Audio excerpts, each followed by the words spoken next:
اللہ اکبر، زبان کتنی اہمیت والی ہے اور یہ کس قدر نازک ہے۔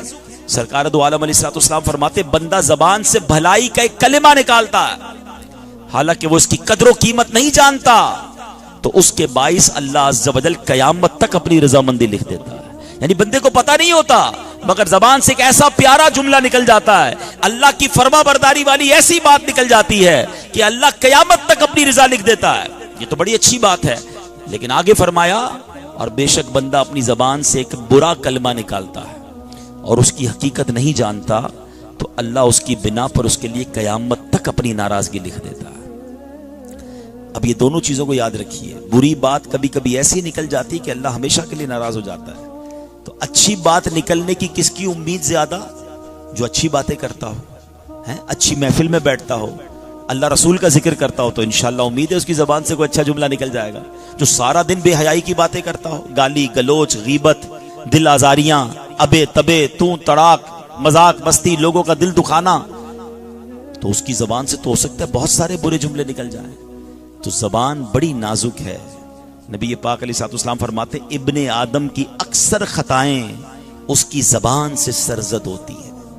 یہ زبان دیکھیں نا، 32 چوکیدار لگائے گئے ہیں زبان کے آگے، اور کسی پارٹ آف دا باڈی کے آگے اتنے چوکیدار نہیں ہیں، 32 دانت ہیں، مگر یہ اس پہرے کو بھی توڑ کر جب چلتی ہے تو کتنوں کے دل توڑ دیتی ہے۔ نافرمانی اس کے ذریعے ہو جاتی ہے۔ احتیاط، وہ کہتے ہیں نا، آپ نے دعوت اسلامی کے ماحول میں مدنی چل پر ایک نعرہ سنا ہوگا، پہلے تولو بعد میں بولو۔ آپ کبھی بھی جو ہے نا، ایسا کئی بار ہوا ہوگا بول کر پچھتائے ہوں گے کہ یار کاش نہ بولتا، یار دوستی چلا گیا، پارٹنرشپ بھی ختم ہو گئی، رشتہ ہی ٹوٹ گیا، اگلا ناراض ہو گیا، بولنا نہیں چاہیے تھا مجھے یہاں پر۔ آپ بول کے کئی بار پچھتائے ہوگے، آپ خاموش رہ کر کبھی نہیں پچھتائے ہوں گے۔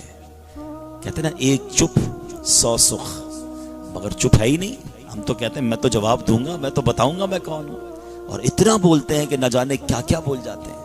کم از کم بولتے وقت یہی خیال آ جائے کہ میں جو کہہ رہا ہوں یہ کرامن کاتبین فرشتے لکھ رہے ہیں، اور قیامت کے دن جو میں نے کہا یہ سب بولنا پڑ گیا تو کیسے سناؤں گا اللہ کی بارگاہ میں، جہاں پہ سارے نبی ہوں گے، سارے اولیاء ہوں گے، میرے سارے چاہنے والے ہوں گے، اور مجھے کہا جائے گا جو دنیا میں کہا تھا سب پڑھ کے سناؤ۔ تو کیا ہم اپنی گالیاں، اپنی بے حیائی کی باتیں، وہ بری باتیں جو کسی گھر والے کے سامنے نہیں کر سکتے، وہ قیامت کے دن پڑھ سکیں گے؟ تو کم از کم فرشتوں سے ہی ہم شرم کر لیں بولنے سے پہلے۔ نبی پاک علیہ الصلوۃ والسلام فرماتے جب آدمی صبح کرتا ہے نا، ابھی صبح ہوئی نا تھوڑی دیر پہلے، صبح کے آپ نے دیکھا ہوگا کئی اداروں میں ایک چھوٹی سی پریڈ ہوتی ہے یا چھوٹی سی ایک کانفرنس ہوتی ہے کہ آج کا دن کیسے گزارنا ہے، وہاں کے ملازمین کو بھی سمجھایا جاتا ہے۔ ہماری باڈی میں بھی ایک میٹنگ ہوتی ہے۔ اللہ کے نبی علیہ الصلوۃ والسلام فرماتے جب آدمی صبح کرتا ہے تو جسم کے سارے اعضاء، all part of the body، زبان سے کچھ کہتے ہیں اے زبان تو ہمارے معاملے میں اللہ سے ڈر، کیونکہ ہم تیرے تابع ہیں، تیرے ساتھ ہیں اور تجھے فالو کرتے ہیں۔ اگر تو سیدھی رہی تو ہم سیدھے رہیں گے، اگر تو ٹیڑھی ہو گئی تو ہم بھی ٹیڑھے ہو جائیں گے۔ کیوں؟ اچھی باتیں کرے تو لوگ پھول دیتے ہیں نا، اور بری باتیں کرے تو پٹائی کرتے ہیں۔ تو زبان کی وجہ سے پوری باڈی کو مار پڑ رہی ہوتی ہے کہ تو سیدھی رہنا تو ہم بھی سیدھے رہیں گے، تو ٹیڑھی ہوئی تو ہم بھی ٹیڑھے ہو جائیں گے۔ تو یہ ہے زبان۔ اے میرے پیارے اسلامی بھائیوں، اب ہمیں سوچنا ہے کہ زبان کی احتیاط جنت میں لے جا سکتی ہے۔ زبان کے برے استعمال بھی ہیں اور زبان کے بڑے یہ بہت بڑی نعمت بھی ہے۔ ذرا مل کر کہیے سبحان اللہ۔ ایسا نہ کریں نا، بلند آواز سے کہیں سبحان اللہ، الحمدللہ، اللہ اکبر۔ کتنی دیر لگی؟ 1 منٹ بھی پورا نہیں ہوا۔ within 30 seconds کیا ہوا کہ آپ نے within 30 seconds کیا ہوا کہ آپ نے بیٹھے بیٹھے 3 جنت میں درخت لگا لیے۔ نبی پاک کا فرمان ہے، میں نہیں کہہ رہا، اللہ کے حبیب فرماتے ہیں جو ایک بار سبحان اللہ کہے اس کے لیے جنت میں درخت لگ جاتا ہے۔ ایک بار الحمدللہ کہے جنت میں درخت، اور ایک بار اللہ اکبر کہے جنت میں درخت لگ جاتا ہے وداؤٹ اینی ایفرٹ۔ بیٹھے بیٹھے، میں آفس آ رہا ہوں، میں یونیورسٹی آ رہا ہوں، بس میں بیٹھا ہوں، سبحان اللہ پڑھ رہا ہوں، جنت میں درخت لگ رہے ہیں۔ ابھی درود پاک کی فضیلت آپ نے سنی، ایک درود پاک پر 10 نیکیاں، 10 گناہ معاف۔ اتنا آسان نیکیاں کمانا، یہ زبان ہے۔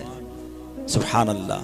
تلاوت قرآن کیجئے نا، اللہ نے زبان دی ہے تو کیوں زبان سے ہم برے کام کریں؟ زبان اتنی کمال کی چیز ہے، 70 سال کوئی بندہ کفر کی زندگی گزارے، مثال دیتا ہوں، اور آخری دنوں میں مرنے سے پہلے اسی زبان سے ایک بار صدق کے دل سے کلمہ پاک پڑھ لے، وہ کفر کی زندگی سے نکل کر ایمان کے نور میں داخل ہو جاتا ہے۔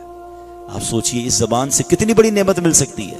تو زبان کے بہترین استعمال ہیں، لیکن یہی زبان سے ہم کیا کیا غلطیاں کرتے ہیں؟ جھوٹ بولتے ہیں۔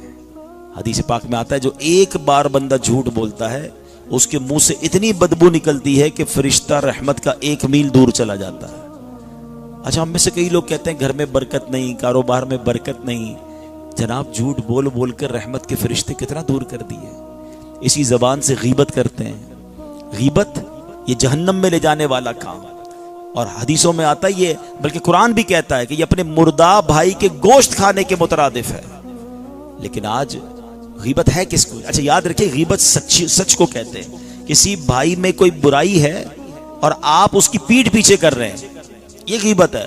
اس کی برائی بیان کرنے کے لیے آپ اس کی برائی بیان کر رہے ہیں تو یہ غیبت ہے۔ بے شک اس میں وہ ہے، لوگ اس کو امیجن نہیں کر پاتے، اس کو صحیح سمجھ نہیں پاتے، کہتے ہیں میں سچ تو کہہ رہا ہوں، اس میں ہے یہ پرابلم۔ تو جناب غیبت ہوتی سچ ہے۔ اگر آپ جھوٹ کہہ رہے ہیں پھر تو بہتان ہے، پھر تو آپ الزام لگا رہے ہیں، وہ اس سے بڑا گناہ ہے، اور یہ جہنم میں لے جانے والا کام، سخت حرام ہے۔ لیکن آج اتنا عام ہو گیا ہے، اسٹوڈنٹ ٹیچر کی غیبت کر رہے ہیں، ٹیچر اسٹوڈنٹ کی غیبت کر رہے ہیں، اور جناب گھر والے دوست ایک دوسرے دوست کی غیبت کر رہے ہیں۔ نہ کریں۔ آپ کہتے نہیں میں تو غیبت نہیں کر رہا، میں تو اس کے سامنے بھی کہہ سکتا ہوں۔ جناب آپ سامنے کہیں گے تو اور گناہ ہو جائے گا، دل آزاری ہو جائے گی۔ آپ کسی تیسرے بھائی کی برائی بیان نہ کریں، یہ زبان کا بدترین استعمال ہے۔ پھر اسی زبان سے آج کل چونکہ نوجوان بیٹھے ہیں، ہمارے یہاں کلچر ہوتا ہے، میں نے بھی اسٹوڈنٹ لائف گزاری ہے، تو کیا ہوتا ہے وہ ایک دوسرے 3-4 دوست مل کے کسی ایک سے مذاق کر رہے ہوتے ہیں، اس کو ستا رہے ہوتے ہیں، ہماری وہ عامیانہ لینگویج میں اس کی فلم چڑھا رہے ہوتے ہیں، اس کے عجیب عجیب نام رکھ دیتے ہیں۔ قرآن کہتا ہے وَلَا تَنَابَزُوا بِالْأَلْقَابِ، برے نام مت رکھو۔ اور یاد رکھیے خاص طور پر وہ لوگ جو اس طرح کے نام رکھتے ہیں نا، وہ تو اس قدر خطرناک بات ہے۔ اب ذرا غور کریں، وَلَا تَلْمِزُوا أَنفُسَكُمْ، آپس میں تانا نہ کرو، وَلَا تَنَابَزُوا بِالْأَلْقَابِ، ایک دوسرے کے برے نام نہ رکھو۔ بِئْسَ الْإِسْمُ الْفُسُوقُ، فسوق بعد الایمان، کیا ہی برا نام ہے مسلمان ہو کر فاسق کہلانا۔ یہ تو چھوٹو ہے، یہ لمبو ہے، یہ کالا ہے، یہ کانا ہے، یہ موٹا ہے، عجیب عجیب نام رکھتے ہیں اس کا۔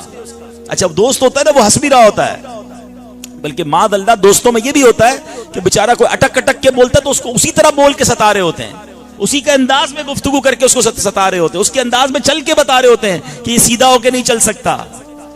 ہمارا دوست ہے، وہ ہمارے سامنے کچھ کہتا نہیں، مگر اکیلے میں جا کے وہ روتا ہوگا کہ مالک کاش میں لنگڑا نہ ہوتا، میرے دوست میرا مذاق اڑاتے ہیں، میں سیدھا بول پاتا ورنہ میرے دوست میرے اٹکنے پر مذاق اڑاتے ہیں، میری ایک آنکھ چھوٹی نہ ہوتی ورنہ میرے دوست میرا مذاق اڑاتے ہیں۔ آپ سوچیں آپ کتنی دل آزاری کرتے ہیں، آپ کو اندازہ بھی نہیں ہے۔ سچی بات یہ کہ اگر ایسے کسی شخص کو دیکھیں تو اللہ کا شکر ادا کریں کہ میرے مولا تو نے مجھے کامل بنایا، مجھ میں یہ بیماری یہ عیب نہیں ہے، مگر ہم دوسروں کا مذاق اڑا کر حرام کام کر رہے ہیں۔ یہ زبان کا غلط استعمال جو جہنم میں لے جانے والا ہے۔ اور یاد رکھیے حدیثوں میں آتا ہے جو دوسروں کا مذاق اڑاتے ہیں نا، یہ اپریل فول کے نام پر فلاں کسی کو مذاق کر کے تکلیف پہنچا رہے ہیں، جھوٹے میسج کر کے تکلیف پہنچا رہے ہیں، اس کو بری خبر دے دی اس کے گھر کے بارے میں، وہ ٹینشن میں آ گیا، بعد میں پتہ چلا مذاق ہو رہا تھا۔ حدیث پاک میں آتا ہے جو اس طرح مسلمانوں کا مذاق اڑاتے ہیں نا، تکلیف والا۔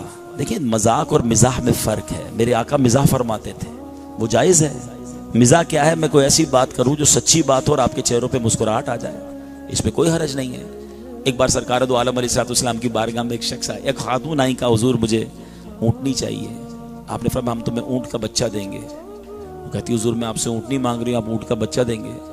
کافی دیر تک بات ہوتی رہی، پھر نبی پاک نے فرمایا ہر اونٹ کسی نے اونٹ کا بچہ ہی ہوتا ہے۔ تو اب سب مسکرانے لگے۔ اب یہ وہ ایسی بات ہے جو سافٹ کر دیتی ہے ماحول کو۔ ایک صحابیہ آئیں اور وہ کہتی کہ اپنے شوہر کا ذکر کیا، تو فرمایا وہی جس کی آنکھ میں سفیدی ہے؟ کہ نہیں حضور میرے شوہر کی آنکھ میں سفیدی نہیں ہے۔ فرمایا ہے تمہارے شوہر کی آنکھ میں سفیدی؟ اب وہ سفیدی سے مراد وہ کوئی بیماری لے رہی تھی؟ نبی پاک نے فرمایا ہر کسی کی آنکھ میں سفیدی ہوتی ہے۔ اگین مسکراہٹوں کا تبادلہ ہوا۔ تو یہ ایک انداز ہے جس سے آپ بے شک ماحول کو سافٹ کریں، لیکن کسی کو ہنسانے کے لیے جھوٹ تو نہیں بول سکتے نا۔ یہ عجیب عجیب کامیڈی کرنا، ایسے لطیفے جھوٹے سنانا جس سے سامنے والے ہنسیں اور میرے نامہ اعمال میں گناہوں کے انبار لگ جائیں، نہیں۔ حدیث پاک میں آتا ہے جو اس طرح کا مذاق کرنے والے نا، جو دل آزاری والا مذاق ہے، قیامت کے دن انہیں جنت کی طرف بلایا جائے گا۔ وہ جائیں گے تو جنت کا دروازہ بند کر دیا جائے گا. پھر چلے جائیں گے جب دور تو پھر بلایا جائے گا آ جاؤ, وہ پھر دوڑتے ہوئے آئیں گے, پھر بند کر دیا جائے گا. ایسا کئی بار ہوگا اور آخر کار وہ مایوس ہو کر دور چلے جائیں گے. آج مذاق کرتے ہیں نا, کسی کی بیل بجا کے چلے جاتے ہیں, کسی کا فون چھپا دیا, کسی کو تکلیف پہنچائی. نہ کریں ایسا. تو بہرحال زبان کی حفاظت آپ کو جنت پہ لے جا سکتی ہے. باتیں تو بہت ساری میں کر سکتا ہوں, مگر میں اب دوسرے ٹاپک کی طرف آتا ہوں, اور وہ ہے شرمگاہ کی حفاظت, اپنی پاکیزگی کی حفاظت. آج کس قدر بے حیائی اور برائی کے کاموں میں نوجوان ہمارا مصروف ہے, یہ مجھے بتانے کی حاجت نہیں ہے. آپ نوجوان ہیں اور مجھے یہ بھی اندازہ ہے کہ اس لائف میں شیطان, اس اسپین آف لائف میں شیطان زیادہ حملے کرتا ہے, مگر یہی تو مقابلہ کرنا ہے نا, اپنے آپ کو گناہوں سے بچا کر نکالنا ہے. حدیث پاک میں آتا ہے قیامت کے دن جن خوش نصیبوں کو اللہ کے عرش کا سایہ ملے گا, اس میں ایک خوش نصیب وہ نوجوان ہوگا جس کی جوانی عبادت میں گزری ہوگی. مگر آج جوان کہتا ہے ابھی تو مزے کے دن ہیں, ابھی تو انجوائمنٹ کے دن ہیں, پھر اللہ اللہ کر لوں گا. ابھی بھی شیطان کسی کے دماغ میں ڈال رہا ہوگا مولوی صاحب بڑی اچھی اچھی باتیں کر رہے ہیں, خود تو بوڑھے ہو گئے, میں بھی بوڑھا ہو کے اللہ اللہ کر لوں گا, ابھی جوانی تو موج کرنے دو. میں صرف نوجوانوں سے ایک بات پوچھنا چاہتا ہوں, ماشاءاللہ پڑھے لکھے نوجوان ہیں,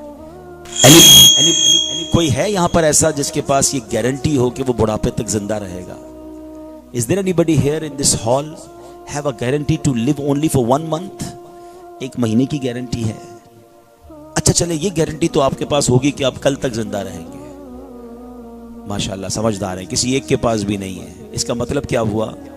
آگاہ اپنی موت سے کوئی بشر نہیں, سامان 100 برس کا ہے, پل کی خبر نہیں. ہمیں تو یہ بھی نہیں پتا آج گھر بھی خیر سے پہنچیں گے کہ نہیں, یا آج رات اپنے گھر میں گزرے گی یا قبر میں گزرے گی. Nobody know about it. یعنی ہماری زندگی میں تو موبائل فون پر ایک میسج آتا ہے کہ جناب آپ کا ڈیٹا کم ہو گیا, پیسے ڈلوا لیں ورنہ موبائل بند ہو جائے گا, 90% یوز ہو گیا ہے. زندگی میں ایسا کوئی میسج نہیں آئے گا کہ you already used 90% of your life. Please make repentance because you have only 10% of your life left. نہیں جناب, ایسا کوئی میسج نہیں آئے گا. Now you only have 3 days.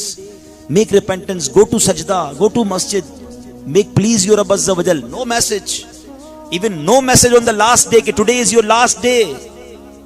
پتہ ہی نہیں ہوتا جناب, صبح بندہ گھر سے نکلتا ہے, شام جنازے کی خبر آتی ہے. ایسا نہیں ہوتا آپ کے ساتھ؟ آپ کے جاننے والوں میں ہوا ہوگا, یار کل تو میرے ساتھ تھا بھائی, آج صبح کھانا ساتھ کھایا تھا, اور بندہ چلا جاتا ہے.